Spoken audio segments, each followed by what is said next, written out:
Hello बच्चों, आज हम ज्योग्राफी में चैप्टर 3 के बारे में पढ़ेंगे। चैप्टर 3 जो है आपका वो है अफवाह।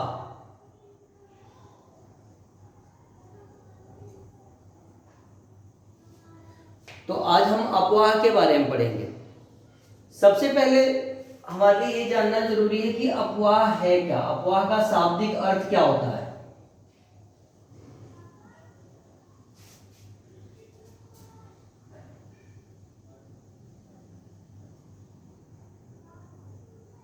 अफवाह का जो तात्पर्य है सीधे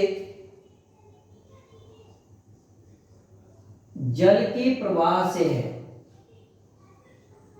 अब प्रवाह का तात्पर्य बहना है, जल जो है वो प्रवाहित होता है, तो उसकी गति और दिशा दोनों को आधारित करके इसको हम कहते हैं अफवाह। और उसी में एक शब्द आता है अफवाह तंत्र।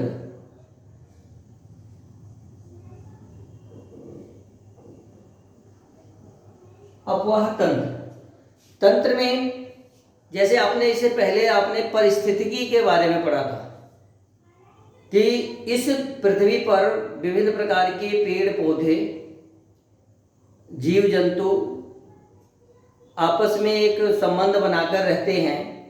इसी को हम पारिस्थितिकी कहते हैं, इकोलॉजी कहते हैं। लेकिन जिस सिस्टम के तहत जिस तरीके से वो एक दूसरे के बीच में संबंध स्थापित करते हैं, उस तरीके को हम कहते हैं सिस्टम, तंत्र।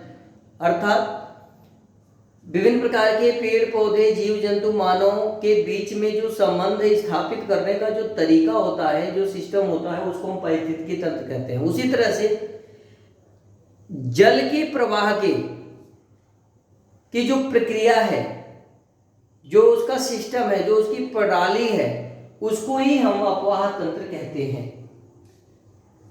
अब इसमें एक टॉपिक और आता है कि जैसे आप देखते हैं कि अभी आपने भूगोल में भारत की स्थिति और विस्तार के बारे में पढ़ा, जिसमें आपके हिमालय पर्वत के बारे में आपको जानकारी दी गई। उसी के बाद से आपका भारत के जो भौतिक स्वरूप है, उन भौतिक स्वरूपों के बारे में बताया गया, जिसमें एक टॉपिक आया था कि जो हिमालय पर्वत है, हिमालय पर्वत की जो संरचना है, उसकी स्थिति विस्तार, और लास्ट में जो एक टॉपिक दिया गया था उसमें जल प्रवाह, यानी प्रवाह के कारण भी हम हिमालय के बारे में जानकारी प्राप्त करते हैं।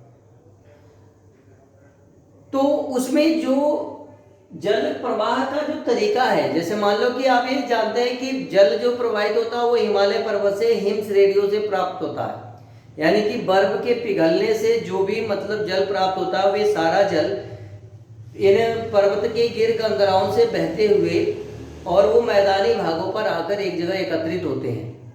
तो जो भी मतलब मार्ग होता है,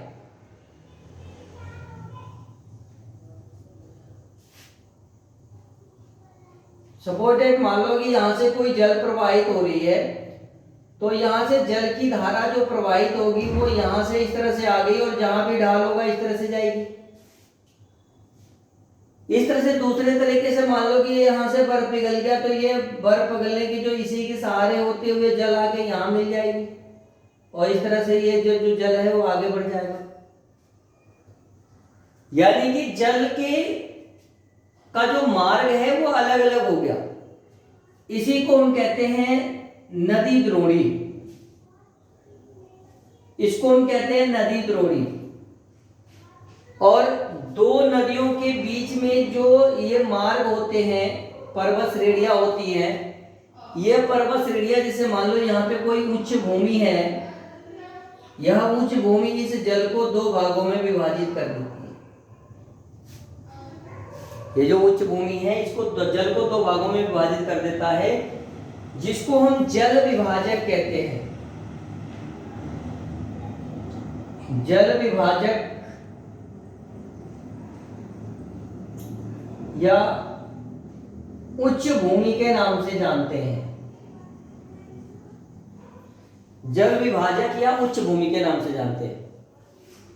अर्थात कोई भी जल के मार्ग में कोई भी उच्च भूमि है, वहां पे नदी जो होती है वो दोनों तरफ से प्रवाहित हो जाती है और आगे चल के वो फिर एक जगह मिल जाती है, और कहीं कहीं तो वे मिलती भी नहीं है आपस में, वे दूसरे क्षेत्र में प्रवाहित हो जाती हैं। तो इस तरह से अपवाह क्या है? जल के प्रवाह की प्रक्रिया, यानी जल के बहने की जो प्रक्रिया है उसको हम अपवाह कहते हैं। अब उस जल में बहुत सारा नदी का जल है, अब प्रवाहित होने में नदी का जल ही प्रवाहित होता है, तो अपवाह और अपवाह तंत्र यानी जल के प्रवाह करने की जो प्रक्रिया है, जो सिस्टम है, उसको हम अपवाह तंत्र कहते हैं। और इस अपवाह तंत्र में जो परवश श्रेणियां होती हैं वो जल विभाजक का कार्य करती हैं, जल को विभिन्न भागों में बांटती हैं। तो इस तरह से यह आपका अपवाह का चैप्टर है कि किस तरह से। अब उसमें यह होता है कि यह नदियां जो होती हैं प्रवाहित होने के बाद से मार्ग में विभिन्न प्रकार के स्थलाकृतियों का निर्माण करती हैं। अब वे स्थलाकृतियां जल की गति और उसके प्रवाह, जल की प्रवाह की मात्रा दोनों पर निर्भर करती हैं। यानी कि जिस भी प्रकार की स्थलाकृति का निर्माण होगा उसमें जल की गति की प्रमुख भूमिका होती है। अगर तेज गति से जल प्रवाहित हो रहा है तो वो क्या होगा, वहां पे बिल्कुल गड्ढा हो जाएगा। पर्वत के जो कंकड़ पत्थर हैं वो उसका कटाव जो होगा वो तेज गति से होगा। इस तरह से स्थलाकृतियों का निर्माण होता है, जिसको हम नेक्स्ट वीडियो में आपको बताने का प्रयास करेंगे। अभी फिलहाल आज की क्लास में इतना ही है। इसको आप एक तरह से ठीक तरीके से जल प्रवाह क्या है, अपवाह क्या है, अपवाह तंत्र क्या है, इसको आप इस वीडियो के माध्यम से समझने का प्रयास करेंगे।